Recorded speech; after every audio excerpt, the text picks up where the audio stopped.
Hello children, আজকে আমরা আমাদের যে পাঠ্যাংশ অর্থাৎ আমরা যেটা পড়ছিলাম তোতা কাহিনী, সেই তোতা কাহিনী গল্পের প্রশ্ন উত্তর আলোচনা করব। তার আগে একটা কথা বলি যে এই যে তোতা কাহিনী গল্পটা কিন্তু আমরা পুরোটাই পড়ে ফেলেছি। আগের দিন এই গল্পটা আমরা পুরোটা পড়ে এই গল্পের তোমাদের শব্দার্থ আলোচনা করে দিয়েছি। প্রত্যেকের কাছেই নিশ্চয়ই বই আছে, তাহলে সেক্ষেত্রে আজকে একটু আমরা প্রশ্নের উত্তর আলোচনা করব এবং তারপর আমরা আমাদের সিলেবাসের নেক্সট গল্প বা কবিতায় চলে যাব। আর আমি তোমাদের এরপর থেকে একটা করে হাফ ইয়ারলির কোনো চ্যাপ্টার যেটা তোমাদের থাকবে সেটা একটু পড়াবো, আর তার সঙ্গে একটু করে তোমাদের ফার্স্ট ইউটির যে সিলেবাস আছে সেগুলো একটু করে রিভিশনও করে দেব। আজকে তাহলে চলো আমরা তোতা কাহিনী গল্পের একটু প্রশ্ন উত্তরগুলো নিয়ে আলোচনা করি।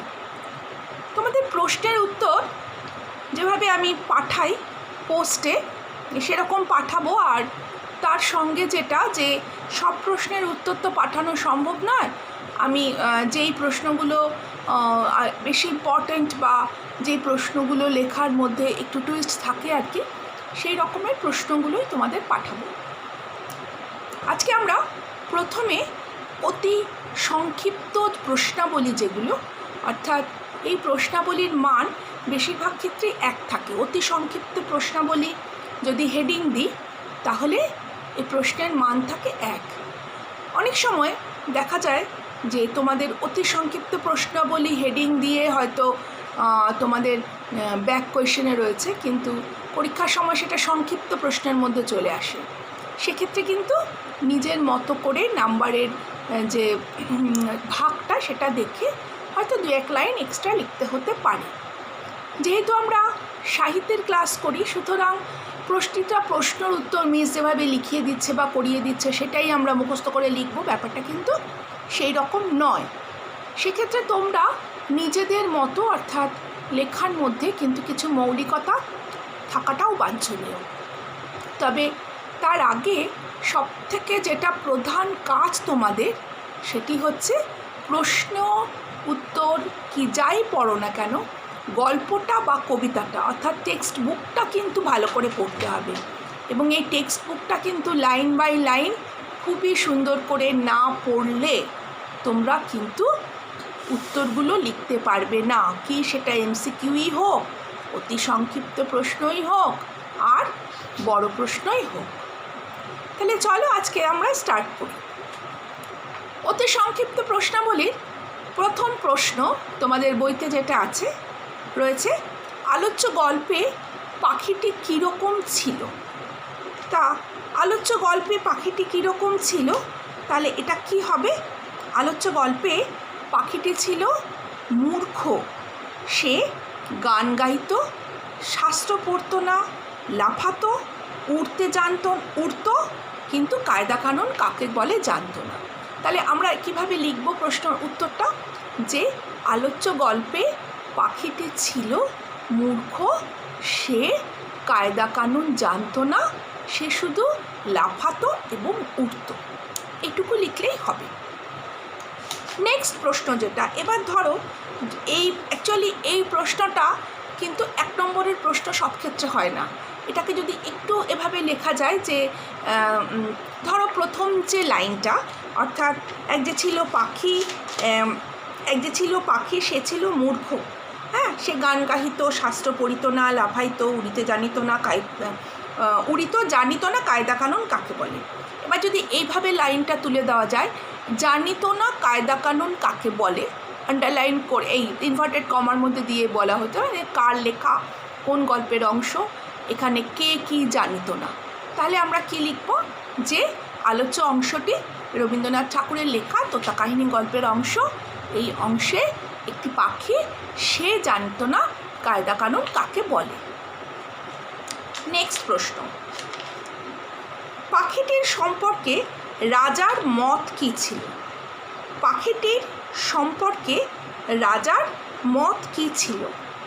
রাজা কি বলেছিল যে এ পাখি তো কোনো কাজে লাগে না, বরঞ্চ বনের ফল খেয়ে রাজহাটে ফলের বাজারে লোকসান ঘটায়।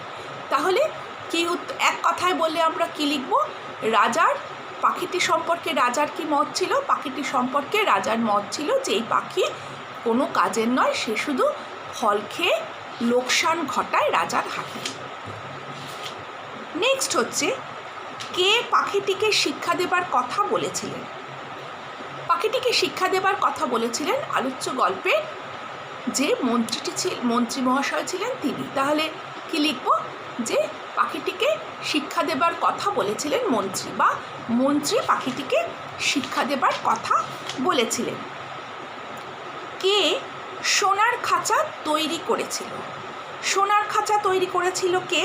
সোনার খাঁচা তৈরি করেছিল কিন্তু শ্যাকরা। তাহলে কি উত্তর হবে? যে সোনার খাঁচা কে তৈরি করেছিল? সোনার খাঁচা তৈরি করেছিল শ্যাকরা। পাখিটিকে বিদ্যা শেখাতে কে বসলেন? পাখিটিকে বিদ্যা শেখাতে বসলেন পণ্ডিত মশাই।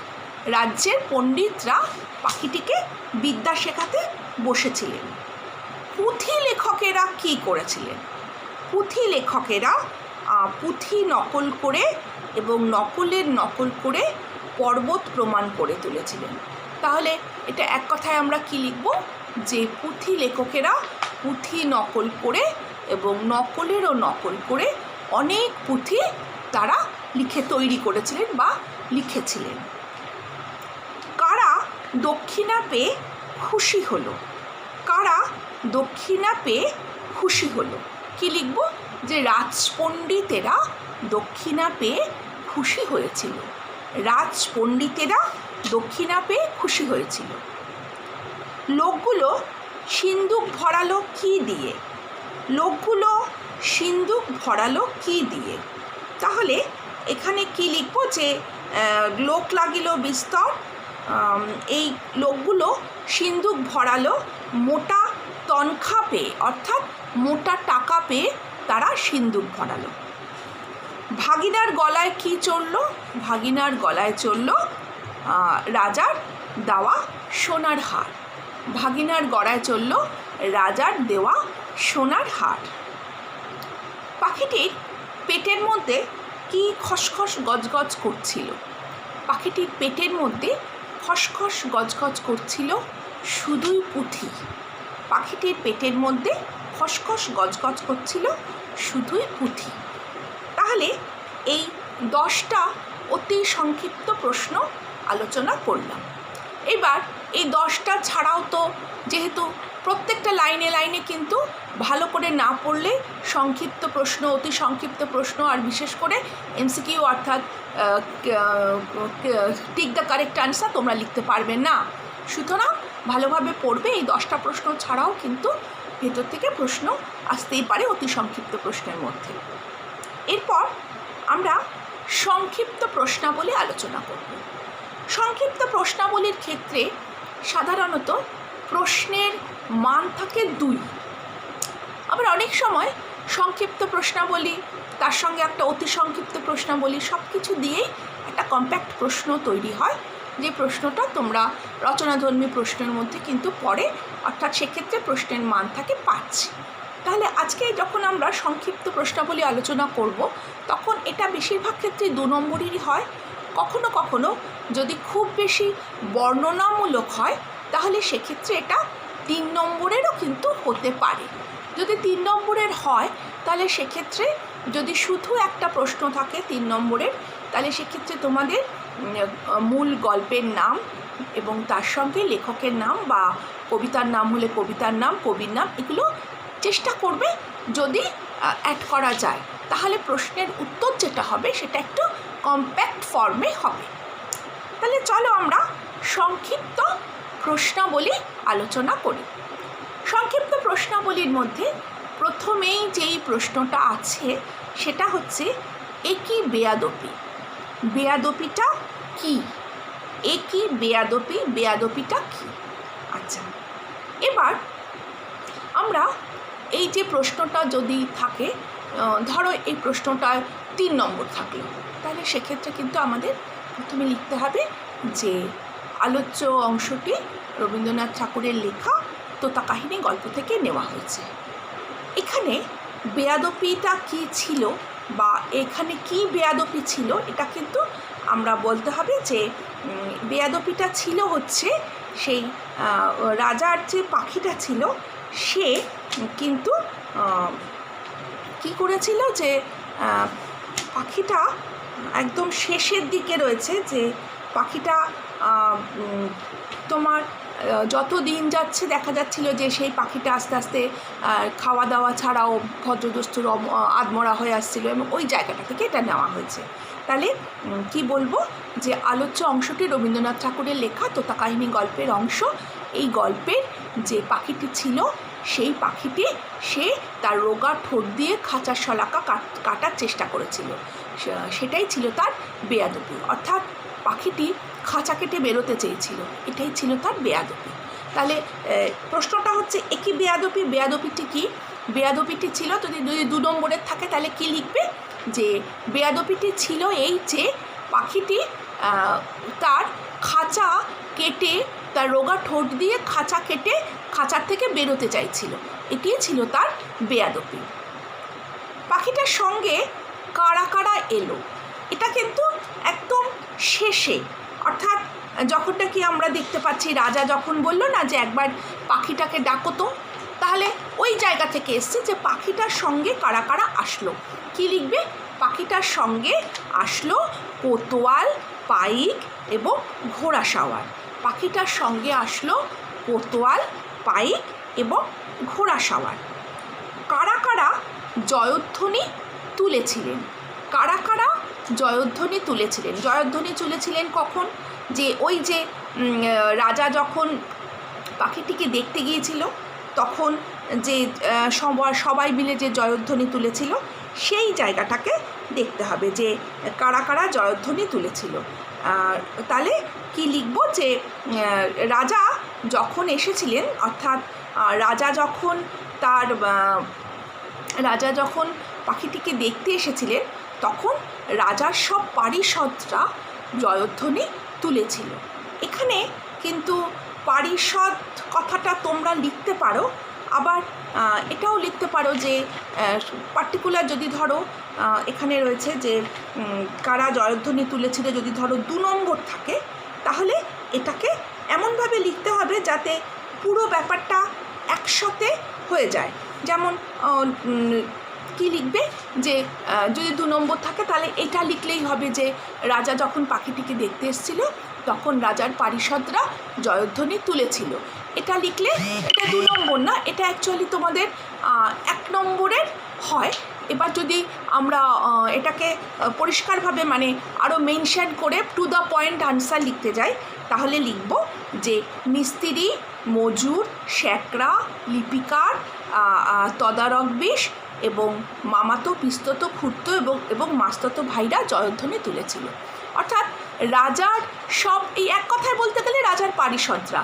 কিন্তু এখানে যে যদি তোমাদের এটা 3 নম্বরের থাকে বা 2 নম্বরের প্রশ্ন যদি এটা হয় তাহলে কিন্তু মেনশন করতে হবে যে কারা জয়ধ্বনি তুলেছিল। বললে কি লিখব যে রাজ্যের মিস্ত্রি, মজুর, শ্যাকরা, লিপিকার, মামাতো, পিস্তত, খুড়তো ভাইরা, রাজার সব, এরা সবাই জয়ধ্বনি তুলেছিল। ভাগিনা মহারাজকে কাদের ডাকতে বলেছিল? ভাগিনা মহারাজকে কাদের ডাকতে বলেছিল? তাহলে এখানে ভাগিনাকে হলো ভাগিনা মহারাজকে কাদের ডাকতে বলেছিল? ভাগিনা মহারাজকে ডাকতে বলেছিল কাদের? না, সেই সব শ্যাকরাদের, পণ্ডিতদের, লিপিকারদের।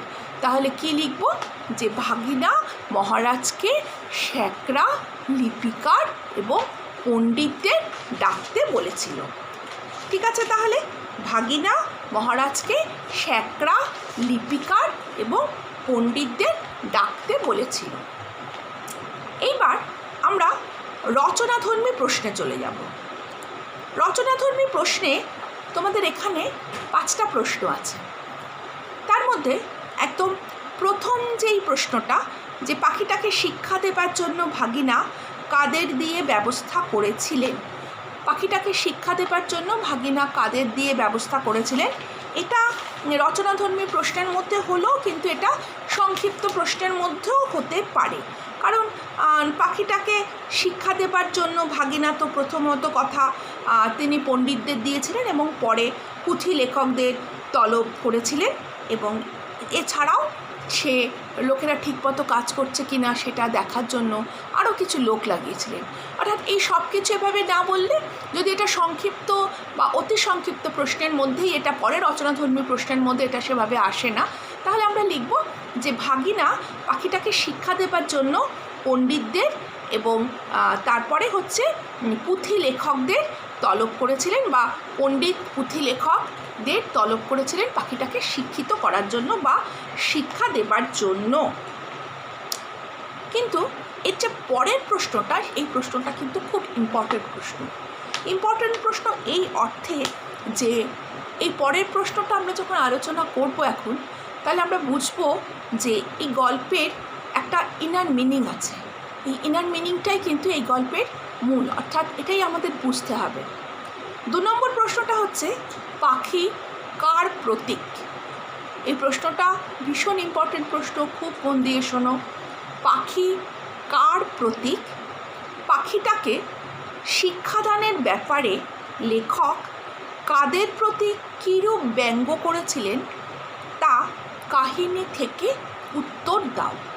অর্থাৎ টোটাল যে আমরা গল্পটা পড়ছি, এই টোটাল গল্পটাকে রীতিমতো একটা খুব শর্ট ফর্মে লেখাটাই কিন্তু এইটার উত্তর। এটা কিন্তু ঠিকঠাক রচনাধর্মী প্রশ্ন। তাহলে এই গল্প, তাহলে আমরা এটা রচনাধর্মী প্রশ্নটা, এই গল্পটা উত্তরটা আমরা কিভাবে শুরু করব, যে আলোচ্য গল্পটি বা যেভাবে রয়েছে যে পাখি কার প্রতীক, লিখব বিশ্বকবি রবীন্দ্রনাথ ঠাকুরের লেখা, তো বিশ্বকবি রবীন্দ্রনাথ ঠাকুরের লেখা লিপিবদ্ধ গ্রন্থ থেকে সংকলিত তোতা কাহিনী গল্পে আলোচ্য পাখিটি লিপিবদ্ধ গল্পে আলোচ্য পাখিটি ব্রিটিশ আমলে যেসব ছাত্ররা পড়াশোনা করতেন সেই ছাত্রদের প্রতীক। অর্থাৎ আরও ছোটোভাবে লিখতে গেলে, যে ব্রিটিশ আমল যদি বাদও দাও, কি লিখবে, যে রবীন্দ্রনাথ ঠাকুরের লেখা লিপিবদ্ধ গ্রন্থ থেকে নেওয়া তোতা কাহিনী গল্পে আলোচ্য পাখিটি ছাত্রদের প্রতীককেও বলা, এবং সেটা বললেই ব্যাপারটা কম্প্যাক্ট হবে, কারণ এই গল্পটি সর্বকালীন। সেই সময় যতটা এই গল্পের মানে রয়েছে, বর্তমানেও কিন্তু এই গল্পটি মোরাললেস সমানভাবেই ছাত্রছাত্রীদের জন্য কিন্তু একই রকম রূপরেখার বর্ণনা দেয়। তাহলে পাখিটি কার প্রতীক? পাখিটি আলোচ্য পাখিটি শিক্ষার্থীদের প্রতীক বা ছাত্রদের প্রতীক। শুধু ছাত্র লিখলে হয়তো ব্যাপারটা অন্যরকম হবে, তাহলে আলোচ্য পাখিটি শিক্ষার্থীদের প্রতীক। তারপর পাখিটাকে শিক্ষাদানের ব্যাপারে লেখক কাদের প্রতি কীরূপ ব্যঙ্গ করেছিলেন তা কাহিনী থেকে লেখক। তা কি লিখতে পারি আমরা, যে আলোচ্য গল্পে লেখক পাখিটিকে শিক্ষাদানের ব্যাপারে প্রথমে রাজা পাখিটির ব্যাপারে চেয়েছিলেন তাকে শিক্ষা দিতে। তারপর রাজার ভাগ্নেরা তারা এই শিক্ষাদানটা তাদের হাতে ন্যস্ত হয়েছিল শিক্ষাদানের ব্যাপার, এবং প্রথমে তারা শ্যাকরাকে ডেকে পাখির জন্য একটি বড় সোনার খাঁচা তৈরি করেছিলেন। পরে পণ্ডিতেরা এসেছিল, তারপর লিপিকাররা আসলো। তারপর তারা সবাই যখন পাখিটাকে পড়াতে খুব উৎসাহ নিয়ে পড়াচ্ছে, তখন দেখা গেল এরা ঠিকঠাক কাজ করছে কিনা, তার জন্য আবার নতুন করে লোক লাগানো হলো। অবশেষে এত কিছু করার পরেও যখন পাখিটা তার ডানা ঝাপটানো বন্ধ করছে না, রোগা ঠোঁট দিয়ে দিনকে দিন না খাওয়া সত্ত্বেও রোগা ঠোঁট দিয়ে খাঁচা কেটে বেরোতে চাইছে, তখন পাখিটাকে কোতোয়াল এসে পাখিটার ডানা কেটে দিল এবং অবশেষে একটা সময় পাখিটার মৃত্যু হলো। তাহলে এই হচ্ছে টোটাল গল্পটা। তা এটাকে যখন আমরা প্রশ্নের আকারে লিখব, তখন এইভাবে লিখব যে আলোচ্য গল্পে আলোচ্য গল্পে লেখক পাখিটাকে শিক্ষাদানের ব্যাপারে একটি রূপক গল্পের সাহায্য নিয়েছেন। সেই গল্পে প্রথমে একজন রাজা সে পাখিটিকে শিক্ষা দিতে চাইল। পরবর্তীকালে সেই রাজা তার ভাগ্নের ওপর পাখিটির শিক্ষা ন্যস্ত করল। ভাগ্নে প্রথমে একটি সোনার খাঁচা বানালো শ্যাকরাদের নিয়ে, তারপর সে পণ্ডিত এবং পুঁথিকারদের তলব করল। তারা পাখিটিকে জোর করে তাদের পাখির মুখের মধ্যে পুঁথি গুঁজে দিতে লাগলো এবং শেষ পর্যন্ত এতেও যদিও যখন পাখিটার কোনো রকম কিছু হলো না, অর্থাৎ পাখিটা মেনে নিল না তার এই পরিস্থিতি, তখন পাখিটা যখন ডানা ঝাপটাতে ঝাপটাতে থাকতো মাঝে মাঝে এবং অবশেষে সে তার ঠোঁট দিয়ে খাঁচাটা কেটে বেরোতে চাইল, তখন দেখা গেল যে কোতোয়াল এসে পাখিটার ডানা কেটে দিল। এই হচ্ছে গল্পটা।